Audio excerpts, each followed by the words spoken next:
नमस्कार भाइयों बहनों।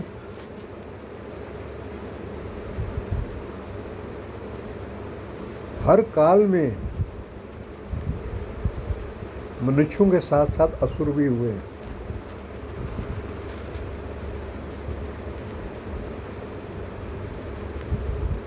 चाहे राम काल को देख लो, कृष्ण काल को देख लो,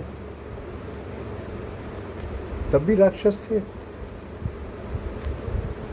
और उनका सामना करना पड़ता था।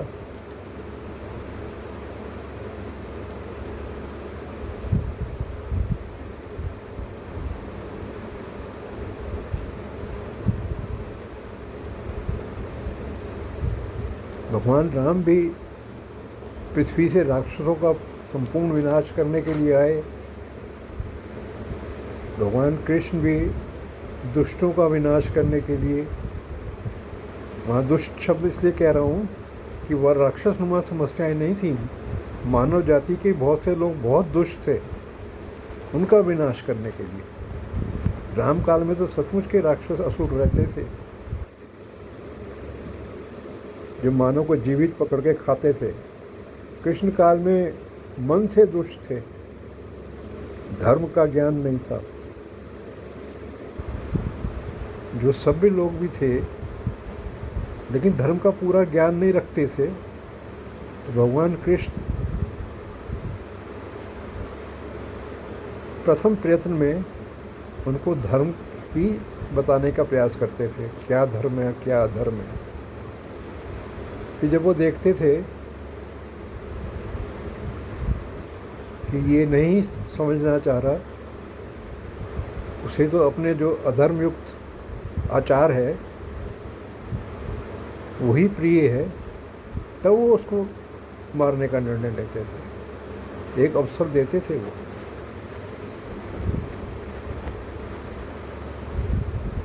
ये भगवान की प्रकृति में है, क्योंकि वो करुणामय है। किसी को भी मारने से पहले कई अवसर देते थे दोनों।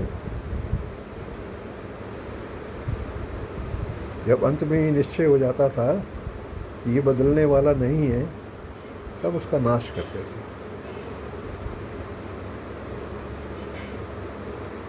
अब महाभारत में भीष्म पितामह जैसे ज्ञानी और सज्जन लोग, अति सज्जन,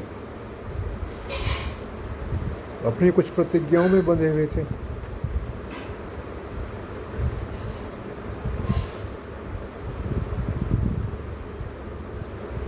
धर्म आरक्षित या टूट रहा है, तब भी वो अपनी प्रतिज्ञा तोड़ने के लिए तैयार नहीं थे। बड़े शक्तिशाली थे।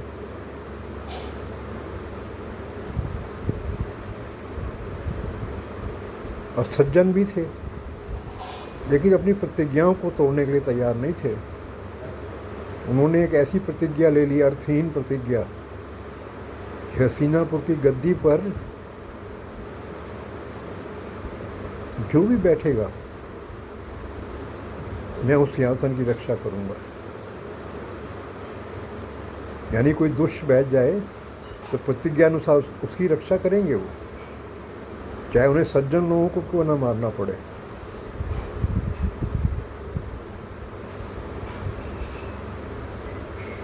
भगवान कृष्ण ने उनको बार बार समझाने का प्रयास किया, फिर अंत में कहा ठीक है, अब मृत्यु ही एकमात्र आपका उपाय है। गुरु द्रोणाचार्य थे, कर्ण थे, धर्म के ज्ञाता भी थे, लेकिन अपनी अपनी प्रतिज्ञाओं में फंसे हुए थे। कर्ण ने एक दुष्ट दुर्योधन, उसकी मित्रता की प्रतिज्ञा ले रखी थी, खुद धर्म के ज्ञाता थे।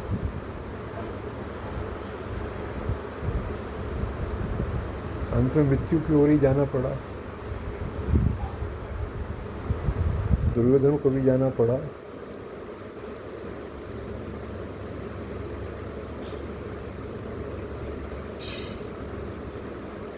पूरा धर्म के रास्ते पे चलने वाला आदमी अगर एक प्रतिज्ञा की डोर से अपने को बांध लेता है तो धर्म के रास्ते में बाधक बनती है, तो एक दृष्टि में उस व्यक्ति को अधर्मी ही कहा जाएगा।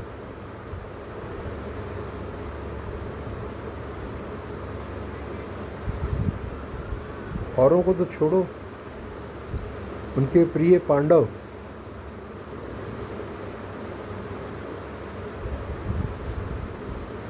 उनकी भी अपनी निष्ठाएं थी कि बड़े भैया ने जो कहा उसका पालन करना है, उनकी ये निष्ठा थी।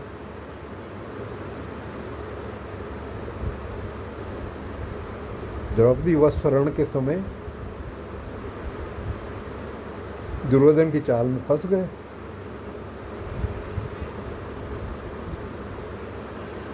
दुर्योधन ने पूरे परिवार को दांव पे लगा के जीत लिया। वो जीता क्या? वो शकुनी के षड्यंत्र सिद्ध पासे थे, उसके जो नंबर वो चाहते थे वो नंबर पासे देते थे। भगवान कृष्ण पूरी प्रक्रिया को देख रहे थे, युद्ध भी कर रहे थे, कईयों का युद्ध भी चल रहा था। भगवान कृष्ण ने बहुत युद्ध लड़े, बहुत दुष्टों का नाश किया।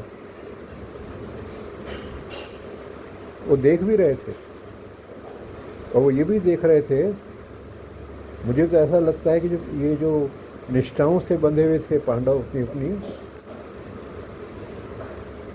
उनको भी इसका दंड देना चाहते थे। अभी धर्म की पूरी पकड़ युधिष्ठिर के पास भी नहीं थी।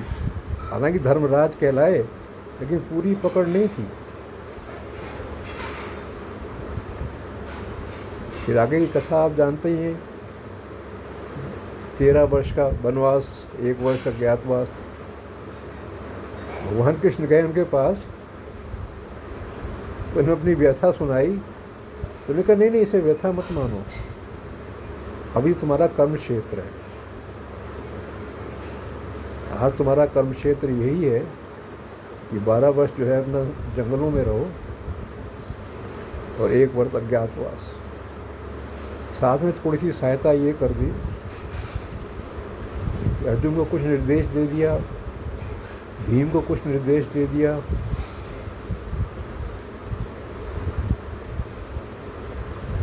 दुर्वासा ऋषि आए उनके यहाँ भोजन करने के लिए अपने शिष्यों के साथ।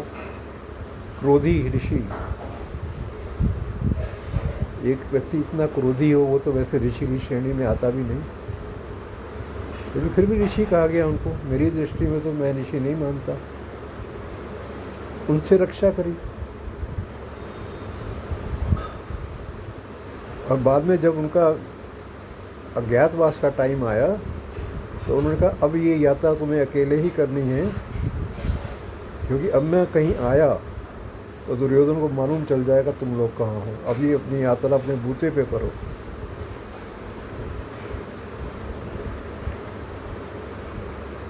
तो भगवानों को आना पड़ता है कि दुष्टता अब फिर दुष्टता बढ़ी हुई है पूरे विश्व में। अभी भगवान के एक तरह से आने का समय है।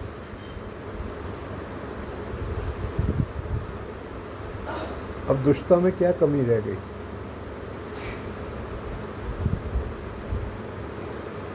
आपकी मेहनत से कमाई हुई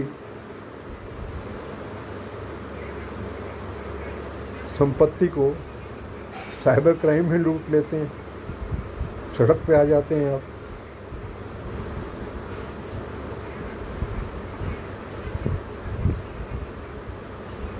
दुष्टता तो आजकल भी है, लेकिन शायद ईश्वरीय दृष्टि में अभी दुष्टता इतनी ज़्यादा नहीं हुई। अर्थात इससे भी आगे की दुष्टता के लिए तैयार रहो, तो इससे भी भयानक हो सकती है। अन्यथा भगवान आ जाते किसी रूप में। भगवान नहीं आ रहे हैं, इसका मतलब इससे अधिक दुष्टता का सामना करना पड़ेगा।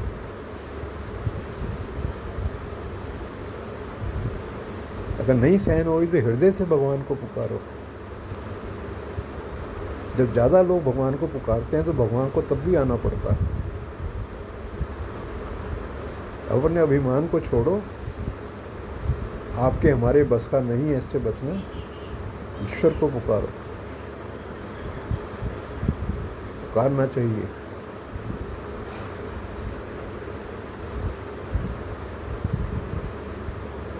व्रत रखो, उपवास रखो, आराधनाएं करो,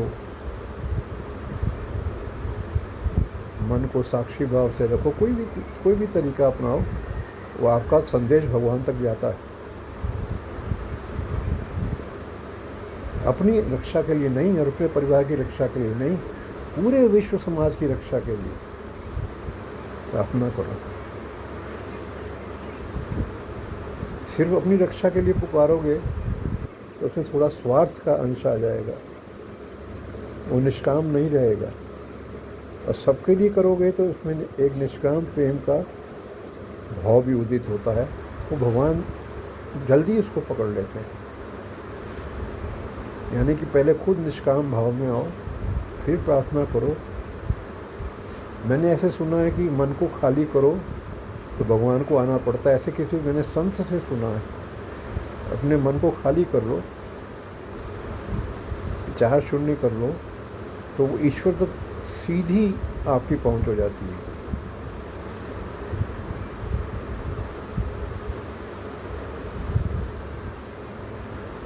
फिर इसमें बहुत सी गहरी बातें और हैं, मैं इस पर जाना नहीं चाहता, लंबा हो जाएगा।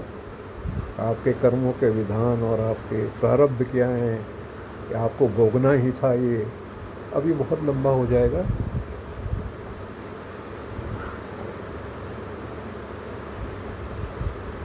तो ये भी एक अवसर है, मतलब आपदा को अवसर बनाने का एक मौका है।